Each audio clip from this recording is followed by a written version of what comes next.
Hello, my name is Karen Wakelin and I am one of the Improvement and Development Managers at Social Care Wales. This presentation is going to take you briefly through a toolkit we've developed to support successful work placement opportunities. Health, social care, play work, early years and childcare services are all about making a positive difference to the lives of others. With a huge range of roles available, this makes it a highly rewarding career. Experience of work in these services is crucial to bridge the gap between educational training and the world of work.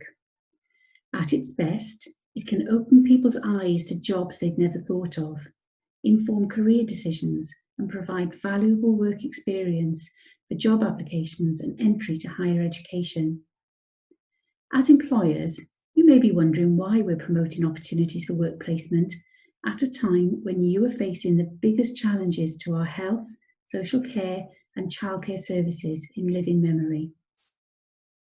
Well, many of you may have watched Rod Gilbert's work experience in a care home. This programme did so much to raise the profile of social care and the perception of what the job is about.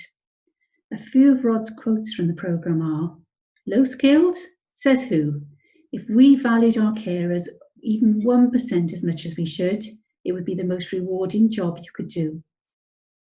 It's been a privilege and an honour and one of the toughest experiences, but one of the best. I came into it expecting it to be tough, and it is tough. I didn't expect it to be this happy, this joyful.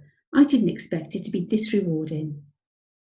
We need to find a way to keep attracting people into the sector, but as a valid career of choice, not because nothing else is available. We've developed a toolkit and we hope this will help you make work placement a positive experience for you as employers, for individuals who use your services, and for the person coming in to experience work in your setting. So, what is work placement and who needs it?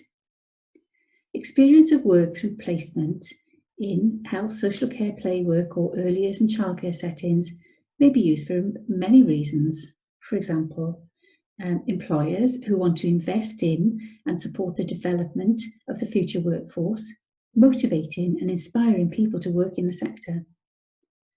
For pupils and students, people looking for a change in career, or those returning to work, to explore job opportunities, build confidence and develop knowledge and skills which prepare them for work in the sectors. For learners undertaking formal qualifications through further education colleges, higher education institutes, schools or other learning providers, to apply knowledge and understanding gained through study in a practical environment and develop the skills needed to achieve competence. So, what are the benefits for employers? Offering work placement opportunities can bring you a wealth of benefits. Tapping into a potential pool of workers and contributing to the development of the next generation of a highly skilled workforce. Learning from feedback and reflection of learners to improve your service. Routinely reviewing standards and practices to ensure they are up to date and of good quality.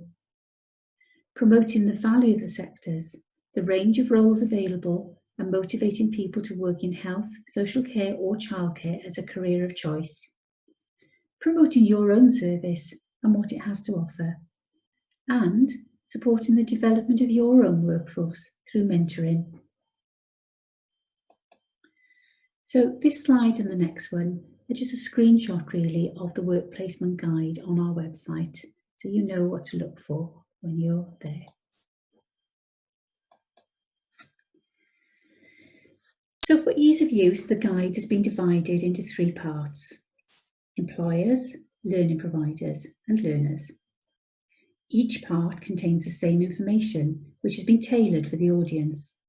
You may want to look at the information provided to learners as well as the part developed for you, as this will help you understand expectations they may have. Each part has 7 sections, providing detailed information from how to prepare for work placements to providing feedback when they're finished. And we're going to look at each of these sections in a little more detail next. Section 1, the benefits of work placement.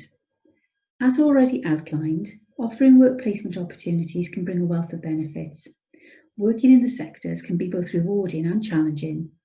So it gives up learners an opportunity to try out and learn on the job and promote the value of the sectors and motivate people to work with you as a career of choice. They can also give you an opportunity to reflect on practice at your work setting and make sure your standards are up to date and of good quality. Section 2, preparing for work placement. Preparing for work placements is one of the most important aspects of offering these opportunities. Being clear about the types of activities learners can and cannot be involved in can remove the risk of misconceptions. Providing information which helps learners understand what's expected of them and what they can expect of you will support a smooth process and a positive placement experience. Section 3, getting the most out of work placement opportunities. Investment in work placement opportunities will take careful planning, and it's important you are able to maximise the benefits for your work setting. You may want to offer the learner a chance to visit the setting before their placement starts. This will help them know what to expect. You might also want to conduct an interview to see whether they're suitable. If it's difficult to do this face-to-face as a result of COVID-19 restrictions, think about giving them a digital guided tour with opportunities to say hello to other workers. Each person's learning needs will differ depending on their reason for undertaking the work placement.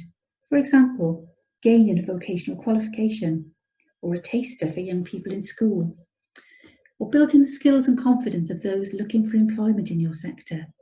It's important to be clear about their objectives and what you can offer to make sure there's a good match.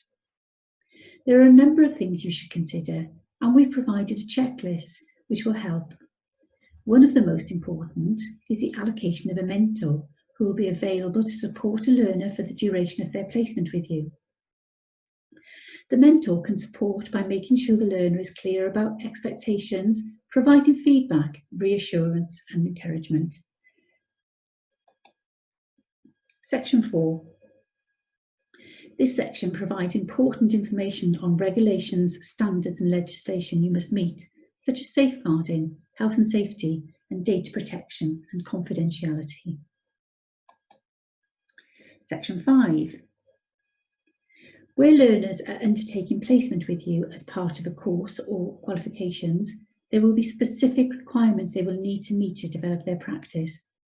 It's important for you to talk to the learning provider arranging the work placement to make sure you can provide sufficient opportunities for the learner to develop and have their practice assessed. Section 6, providing feedback. Robust, constructive and clear feedback can help learners develop and also provide an opportunity for you as an employer to reflect on your practice. We've provided a template which will help you think about the best way to do this. Unfortunately, there may be times when you need to provide negative feedback if you're concerned about the practice, behaviour or suitability of learners to work in the sector. Make sure you've agreed processes for reporting concerns to the learning provider, including stopping the placement if necessary. Section 7. This section contains a number of templates for checklists and placement agreements, which you might find helpful.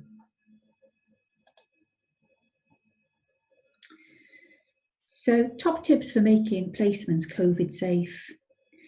A COVID risk assessment should be completed for anyone coming on placement with you. Think about what you would do if you had a brand new member of staff starting with you and apply the same expectations to learner on placement. And other things to consider are having pre-placement training to make sure they understand how they must behave in the setting, such as social distancing, hand washing and the use of PPE. Having block placements available for students completing qualifications instead of a couple of days a week, just to reduce footfall through your setting. Using standard health questionnaires, for example, has the person experienced or been in contact with anyone who has had symptoms or tested positive? Have they been abroad or into a high-risk area in the last 14 days, etc.? And taking their temperature before they enter the building each day. Think about any risks associated with tasks or activities they may be undertaking whilst on placement, and make sure these are low risk rather than high risk wherever possible. If you want to advertise placement opportunities in your work setting, We Care Wales is developing a function which can be used to let learning providers and learners know about these. If you decide to offer placement opportunities, please share your experiences with us. We're keen to include employer testimonials and real-life case studies which will bring this toolkit to life. Thank you for listening.